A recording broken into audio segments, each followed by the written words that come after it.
Chapter 2. Project security was on full alert. No one was allowed to leave or enter. All this from the squirrel. "What are you gonna do?" he asked as we strode down a corridor. I stopped, eyed him with disgust. "Go away." He went. I made sure he wasn't following, though I couldn't imagine him having the nerve to try. Then I made for my exit.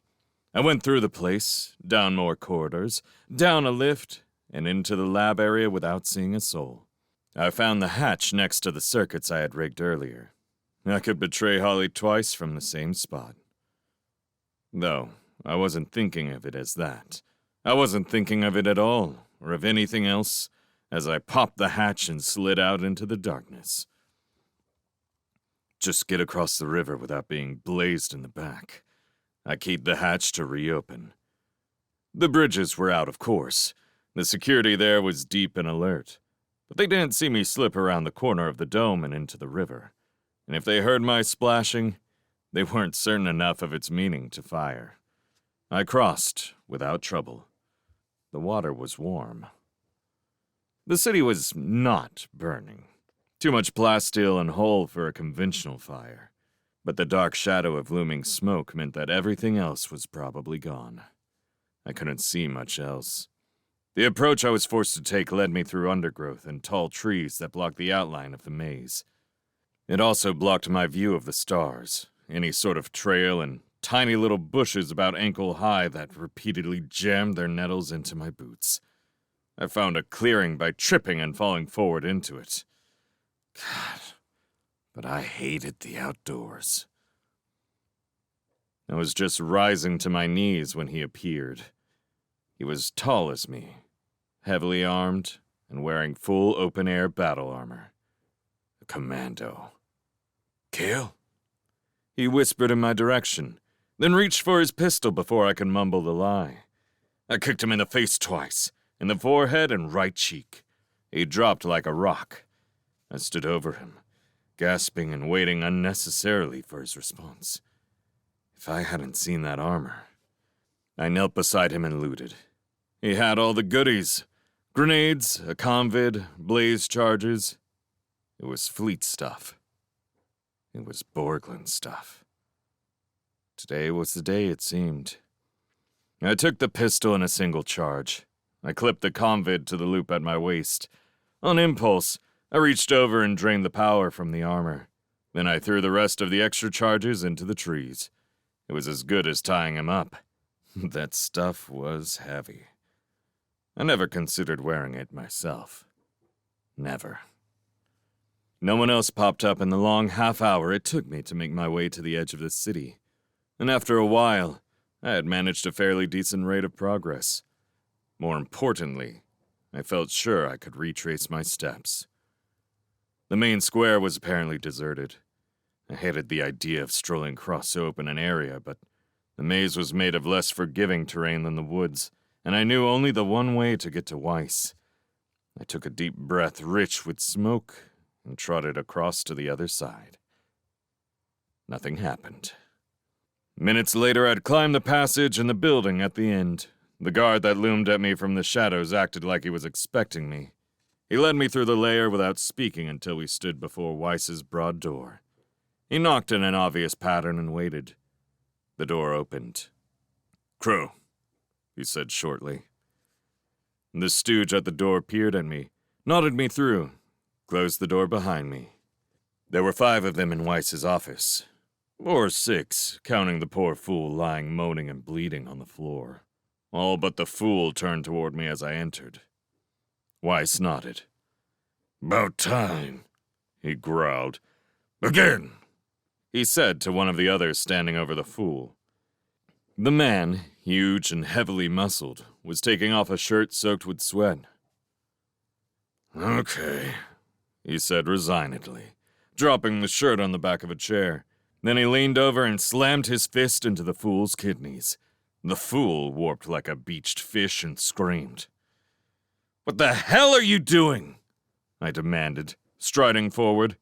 The man without the shirt stood up quickly, warily, on guard.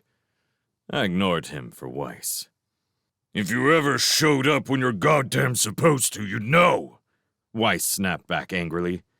Borglund's gonna... Weiss? I interrupted impatiently. He stopped, looking at me, really looking at me for the first time. He sighed.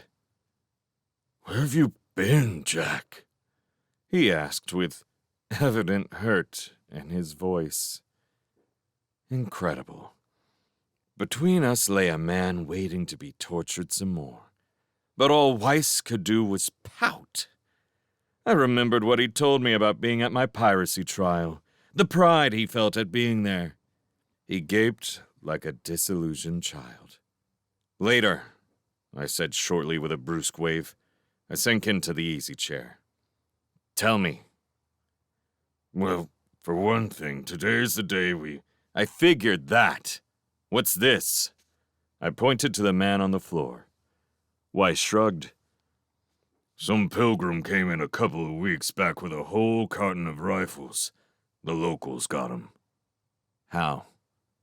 He looked at the floor. He gave 'em the rifles. To stop you? Yeah. These people don't like you, Weiss, I said on impulse. It struck home. I don't give a shit, he snarled unconvincingly. I stared. A child. He was a child. He motioned the puncher forward. Again, Lopez. Wait a second, I said to Lopez, then turning to Weiss before he could protest. Who is this guy, anyway? The one with the guns? Weiss shook his head. No, but he knows where they are. He knows all of it, where the leaders are and everything, and he's gonna tell it all. I stood up, forcing my muscles to laxness. Weiss, I began calmly. This is only going to make it worse. They'll never accept you after. They'll accept Borglund. But Borglund... I began, and stopped, suddenly seeing it all at last. Borglund was never just coming for fuel. He's coming to stay, isn't he? He's coming to take over. Weiss's mouth was open. You didn't know? You really didn't know? I didn't answer. I was too busy wondering if I had known all along. It wasn't a fleet planet, after all. It was Lewis's planet. Borglund needn't fear the might of avenging starships. He could roll over the drunk in his sleep, and he would own it all. Maybe he wouldn't even bother with Lewis. Or maybe Lewis wouldn't care. Maybe both. It was the tension in the room that brought me back to them. They were all standing very, very still and watching me. I think they knew before I did. Certainly Weiss did. Jack, he said quietly. His voice was almost pleading. I met his gaze, still not decided. Hell, still not truly conscious of the decision before me. I never was. But I reached for the blazer just the same. I lived because I was fast, and because Weiss maybe hesitated an instant, and because two of them didn't really believe I would do so until I had, and because the two who did reach and fire were the kind of men who enjoyed watching torture, and had waited to be fodder all their lives. I lived because they died, because I killed each and every one. The fool on the floor had a name, Northrop. He knew a lot about the place.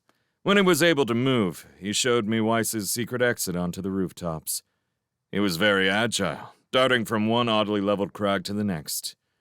He was also very happy. And talkative. Just wait till he got me back to the others, was the gist of it, and how delighted they would all be when they found out I was on their side. Just knowing they'd be fighting alongside the great Jack Crow would be of a big help. I was silent, letting him think what he wanted. As far as I was concerned, I had done too much fighting already. Too damn much. The idea of switching sides, of taking sides as if there was doubt. No, It was over. I could give them some help, though, and I intended to. With a little advice. Run. Run away, far away, and hide. Run now, right now. Don't think about it, or consider, or ponder, or make any more speeches. Move! Run! Because Borglin could not lose.